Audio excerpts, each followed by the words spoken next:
And smog is also blanketing the Indian capital of Delhi when it has hit its most toxic levels of the pre-winter season.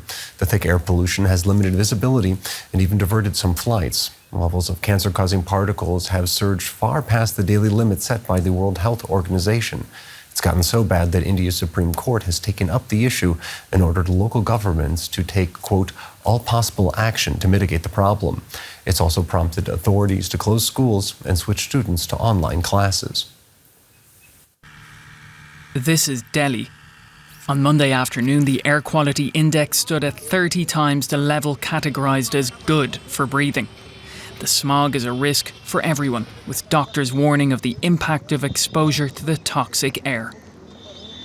The one which we consider them as healthy, they are out earning their livelihood, so they are exposed to the polluted air for longer periods.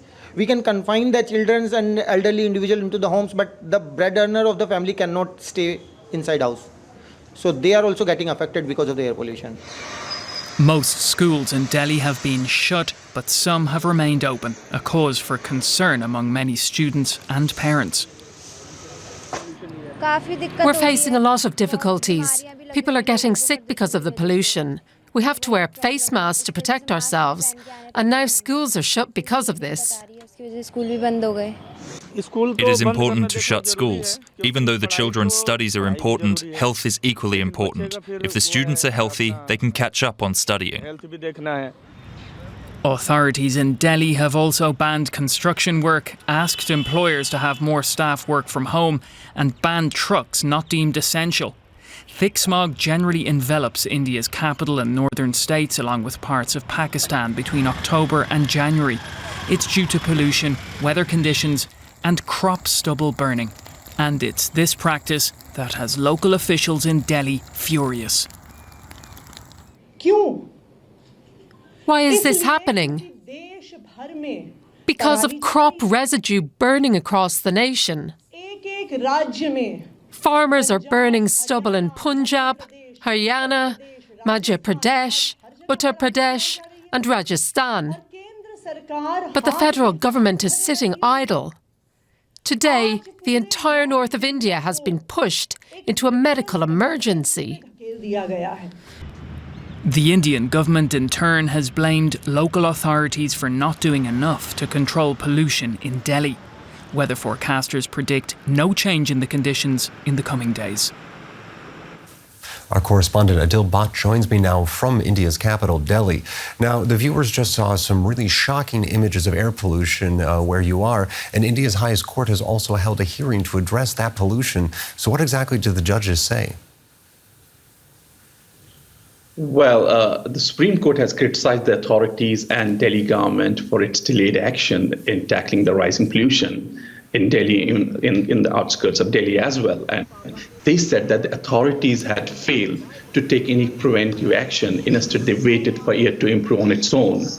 And while taking this note of this complete inaction, the Supreme Court directed authorities to implement curbs of this graded response action plan, which in India is called GRAB, and which is actually, the structured approach to address or curb air pollution in Delhi. And this time they specifically mentioned, the implementation of the stage 4 and the plan where the authorities have to take steps like stopping entry of heavy vehicles like trucks in Delhi and discontinuing physical classes for students, and also working from home in both private and public offices. So what we see in Delhi now, that people here in Delhi are already working in 50% capacity, and the top court, which is very important what they said, they clearly instructed the authorities to not to discontinue the existing curbs without their permission. And also these annual court hearings have become a kind of a ritual in India, where top court comes up with its guidelines, but in the end there are no substantial results on the ground.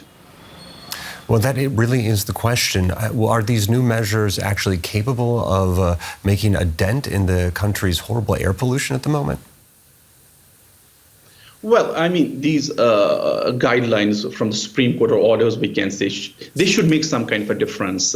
But in the past, experts say that the past rulings on curbing air pollution have been ineffective. So, because successive governments have utterly failed to manage the problem. And now we see that there is this simply lack of political will and consensus among all these stakeholders from center and state government.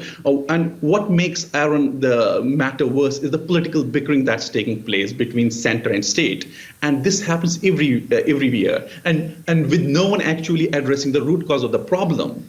And the people of the country have been suffering because of this political blame game that's taking place every year. And this has now become cyclical infighting of the state and the central government, which only delays the implementation of these guidelines by the Supreme Court. It has no consequences on the people, and we see the surge of patients going to hospitals. Well, I think for some of our viewers, it might be a little bit confusing when they think of a Supreme Court. Often we don't think of them as taking some type of action when it comes to climate change or pollution. So maybe could you explain to us how exactly did the Supreme Court even get involved in tackling pollution in the first place? The top court actually got involved almost immediately after a petition was filed last week. In fact, the top court has been attempting to solve, Delhi's air pollution crisis for nearly 4 decades now.